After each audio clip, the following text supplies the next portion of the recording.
पन्नगे च सुरेन्द्रे च कौशिके पाद संस्पृशि निर्विशेष मनस्काय श्री वीरस्वामिने नमः।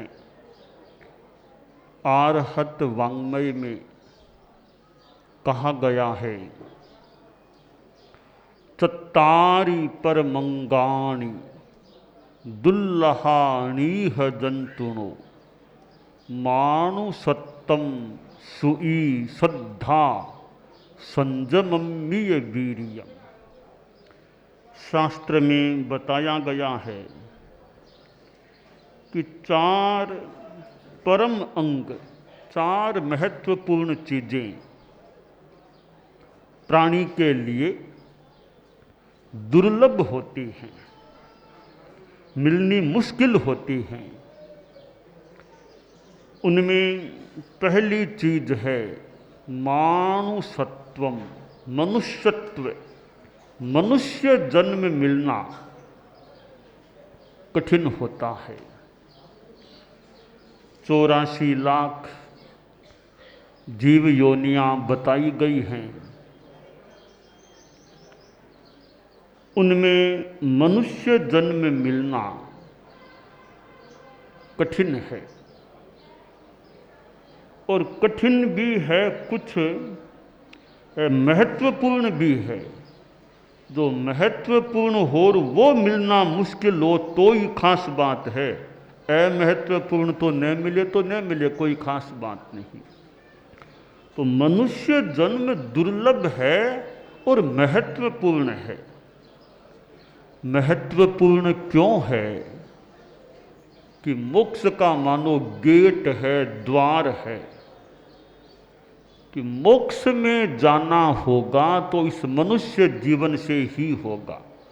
दूसरा कोई जन्म ऐसा नहीं है जहाँ से जीव मोक्ष में जा सके। देवों की आसाधना न हो, इतने देव हैं, तो उनको भी मोक्ष में जाना होगा तो पहले मनुष्य बनना पड़ेगा। सीधा वो देवगति से सिद्ध गति में, मोक्ष में नहीं जा सकते। कोई भी पशु सीधा मोक्ष में नहीं जा सकता। खैर नारकीय जीवों की तो बात ही क्या बताएं। तो इसलिए मनुष्य जीवन महत्वपूर्ण है कि गेट है मोक्ष का। ये मोक्ष में जाने का द्वार है। और जो साधना, आराधना और केवल ज्ञान की प्राप्ति मनुष्य कर सकता है, और कोई भी प्राणी केवल ज्ञान को प्राप्त नहीं कर सकता। मनुष्य एक विकसित प्राणी भी है, महत्वपूर्ण प्राणी भी है, परंतु दुर्लभ है मनुष्य जीवन। एक बार मिल गया और इसको गंवा दिया, खो दिया, तो वापिस तो कब नंबर आए। जैसे वो एक गरीब आदमी था, चक्रवर्ती विद्यमान थे, भोजन की भी समस्या थी। तो किसी ने कहा, रे चक्रवर्ती के पास जाओ, तुम्हें कुछ व्यवस्था मिल जाए। उसने कहा, भी इतनी बड़ी जगह मैं कहाँ तक जा पाऊंगा। चक्रवर्ती के पास पहुंचना कोई सामान्य बात है क्या? कौन ले जाए मुझे? वहाँ मुझे घुसने भी कौन देगा? किसी ने कहा कि थोड़ा सहयोग हम कर देंगे, चक्रवर्ती तक तुमको पहुंचा देंगे, हमारे संपर्क हैं, कैसे जैसे तैसे वहाँ तक तुमको पहुंचाना हमारा जिम्मा। फिर मांगना, बात करना वो तुम जानो। तो ठीक है, मुझे वहाँ कोई पहुँचा दे, चाहे 2 मिनट का भी समय मुझको दिला दे, फिर मैं अपनी बात कर लूँगा।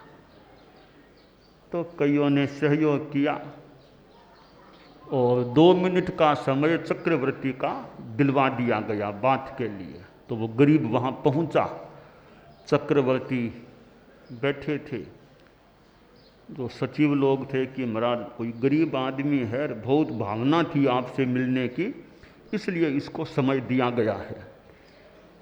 कहा ठीक है, अच्छी बात है, गरीब है तो क्या है, हमारी प्रजा का ही तो अंग है। तुम लोग लाए हो तो सोच समझ कर ही मेरे पास लाए होंगे। बोलो क्या बात है भैया, क्यों आए हो, कुछ कहना है?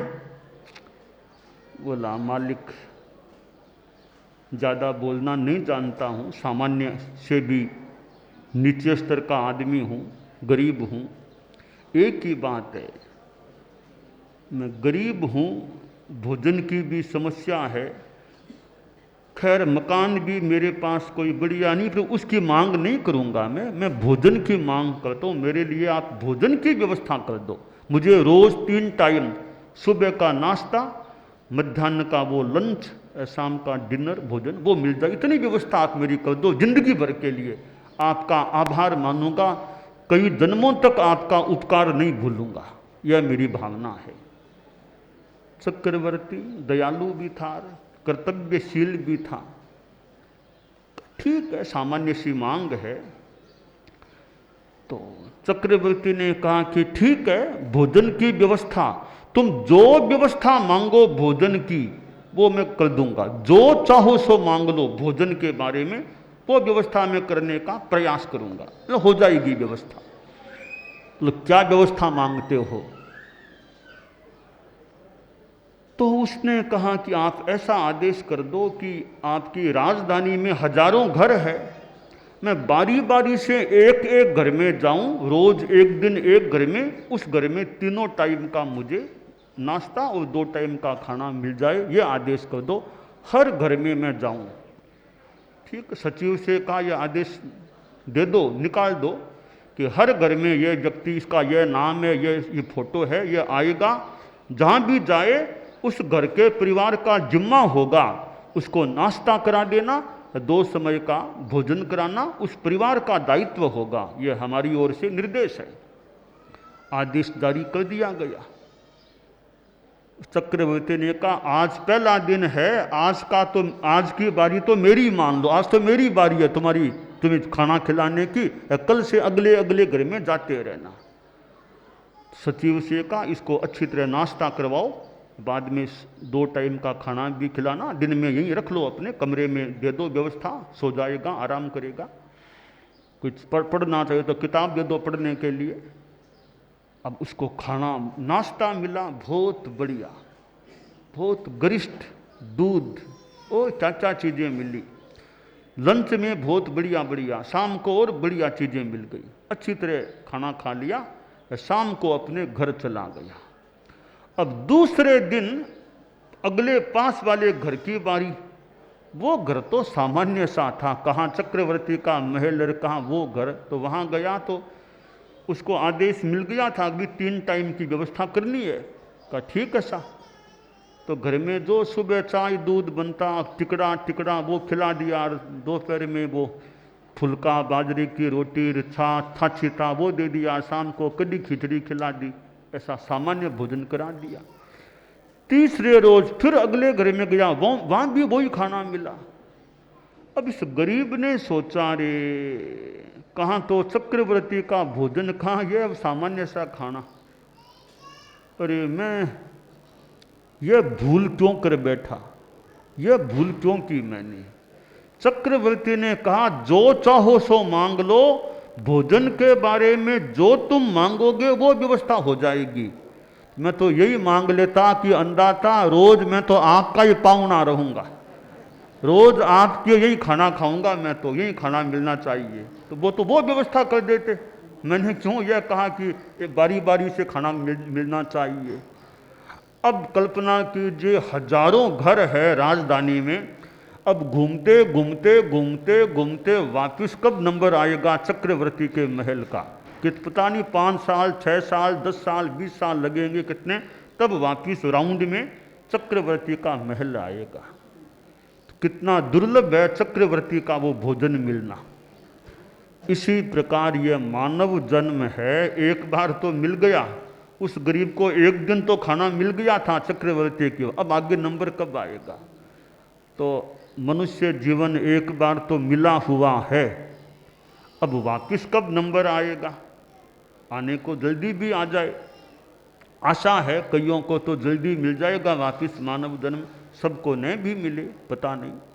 तो जो मिला हुआ है उसका अच्छा उपयोग होना चाहिए। तो मनुष्य जन्म दुर्लभ है। दूसरी चीज दुर्लभ है श्रुति, सुनना, धर्म की बात को सुनना, वो भी मुश्किल है। साधु सन्यासी के, साधु के मुंह से, त्यागी साधु के मुंह से धर्म की बात सुनने का मौका मिलना भी सबके लिए सुलभ नहीं है। कितने लोग होंगे जो धर्म कर्म को शायद जानते ही नहीं है, क्या जैन धर्म है, क्या सनातन धर्म है, क्या और क्या अहिंसा है, क्या सत्य है, पूरी बात को जानते ही नहीं है। हिंसा अहिंसा क्या इनके लिए जानना। तो सुनना, धर्म को सुनने का मौका मिलना भी मुश्किल है। जिनको मौका मिलता है उनके लिए अच्छी बात है कि उनके कानों में धर्म की वाणी के शब्द भी जाते हैं। कानों में कितनी बातें जाती हैं, कितने शब्द जाते हैं, पर जब जब धर्म की बात कानों में आती है तो वे क्षण मानो कान के लिए भी सौभाग्य के होते हैं जब धर्म की वाणी कान में प्रवेश करती है। तो श्रुति भी दुर्लभ है। तीसरी बात बताई श्रद्धा। श्रद्धा परम दुर्लभ, श्रद्धा परम दुर्लभ है। धर्म की बात सुन तो ली, वो श्रद्धा उस पर हो जाना वो और मुश्किल है। बता इधर से सुना, सुन लिया, बस श्रद्धा नहीं जागी। सुना वो ठीक है, पर श्रद्धा जाग जाए और बड़ी बात है। तो श्रुति हो जाने पर भी धर्म की वाणी पर भीतर से श्रद्धा, ठेठ जागना, रुचि जागना, आकर्षण हो जाना वो मुश्किल है। और श्रद्धा भी हो जाए तो चौथी दुर्लभ चीज बताई गई संयमम्य वीर्यम। संयम में वीर्य, पराक्रम, पुरुषार्थ करना वो भी बड़ा मुश्किल है। मनुष्य जन्म मिल गया, धर्म सुनने को मिल गया, श्रद्धा भी जागी है, अभी संयम का पराक्रम कर सके वो स्थिति नहीं है। अब जैसे धर्म को आप लोगों ने कितनी बार सुना होगा, पर साधु बनने की स्थिति सबकी नहीं होती है।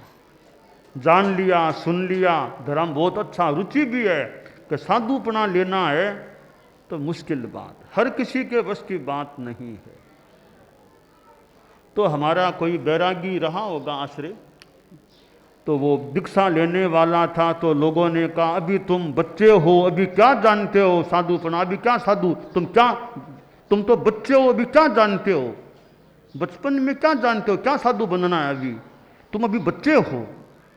तो वो छोटा बैरागी बोला, तो मैं तो बच्चा हूं, पर आप तो बड़े हैं ना, आप साधु बन जाइए। मुझे बच्चा कह करके आप साधु बनने से रोकने की बात कह रहे हो, तो आप तो बड़े ही है ना, तो आप मेरी बात छोड़ो, आप साधु बन जाइए। कहा ना, हम तो नहीं बन सकते, फिर मुझे क्यों रोकते हो आप, फिर मुझे क्यों रोकते हो, रोकने की चेष्टा क्यों करते हो।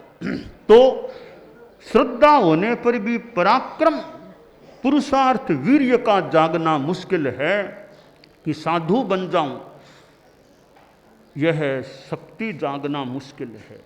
कोई कोई धन्य भाग्य होते हैं जिनमें साधु बनने की भावना जागती है।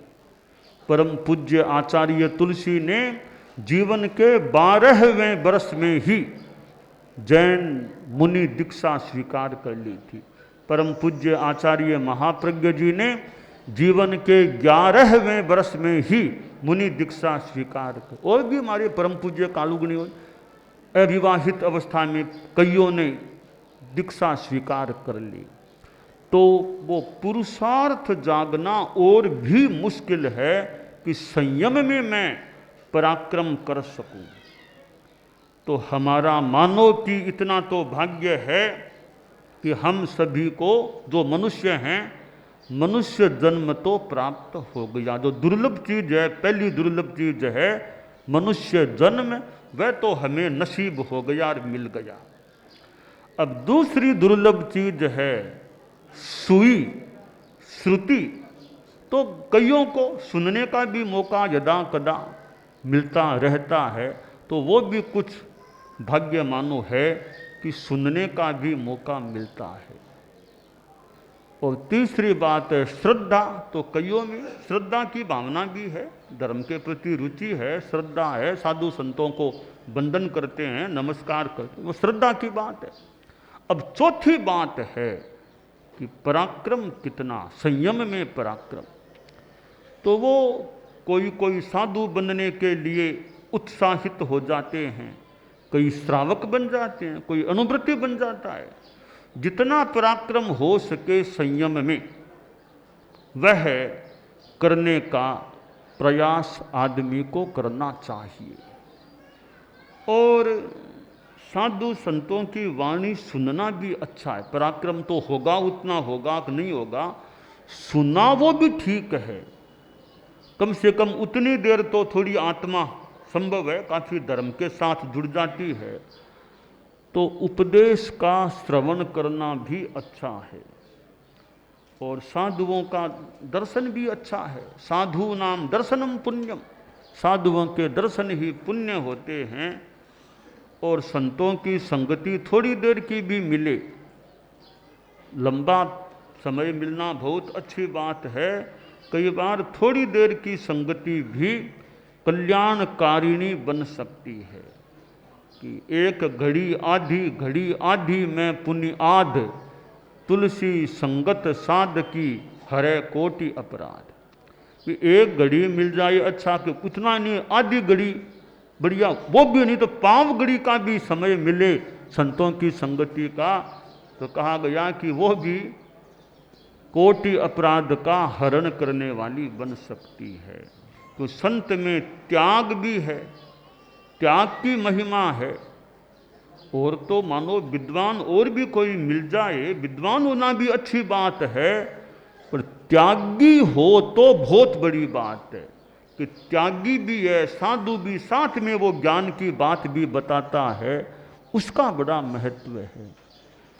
क्योंकि त्याग का आधार है, एक आदमी नीचे खड़ा है, एक मंच के ऊपर आ गया, तो मंच के ऊपर आ गया तो कितनों से ज़्यादा ऊंचा हो गया वह, क्योंकि नीचे मंच है। आदमी तो दोनों आदमी हैं, आप भी आदमी, हम भी आदमी हैं, पर हम लोग मंच पर बैठे हैं, आप नीचे बैठे हैं। तो मंच पर बैठ गए तो हम लोग आराम से आपको दिख रहे हैं, आप लोग नीचे बैठे तो सबको आप ऐसे शायद नहीं भी दिखाई दे। तो हम दिखाई क्यों दे रहे हैं कि मंच मिल गया, इसलिए दिखाई दे रहे हैं। तो विद्वत्ता और ज्ञान है, उसको साधुता का मंच मिल जाए, बाद में वो विद्वत्ता अच्छी तरह से प्रभावशाली बन सकती है। तो साधुता का मंच मिला हुआ है। तो त्यागी खुद हो, साथ में फिर ज्ञान की बात बताए। ज्ञान की बात कोई न भी बता सके, पर त्यागी है तो भी वो नमनीय है, वंदनीय हो जाता है। गुरु मिले तो ऐसे भागी, गुरु मिले तो ऐसे कंचन कामिनी के त्यागी, गुरु मिले तो ऐसे। तो साधु त्यागी है, इसलिए कहा यह गया है देवों की आसाधना ने कि देवी देवता देव हैं, वे उनके लिए भी साधु वंदनीय होते हैं, साधु देवी देवताओं के लिए भी वंदनीय होते हैं। और यह भी कहा गया कि साधु के लिए देवता वंदनीय नहीं होते हैं, पर देवों के लिए साधु वंदनीय, क्योंकि त्याग है। देवों में वो त्याग नहीं होता है जो त्याग साधु में होता है। इसलिए साधु के त्याग की महिमा है। वो तो साधु भी आदमी है और आप भी आदमी है, गृहस्थ भी आदमी है, आदमी आदमी दोनों ही आदमी हैं। तो त्याग जहाँ भी है वो बड़ी बात होती है। त्याग का मंच मिल जाता है, फिर साथ में ज्ञान होता है, तो वो ज्ञान भी अपने आप में ज़्यादा एक ऊंचा दिखाई दे सकता है। हम मानव जीवन जो दुर्लभ है उसका अच्छा उपयोग करें। श्रुति धर्म का श्रवण, श्रद्धा, फिर धर्म में संयम में पराक्रम, ये सब हो जाएं, फिर तो कल्याण होना बहुत आसान हो सकता है।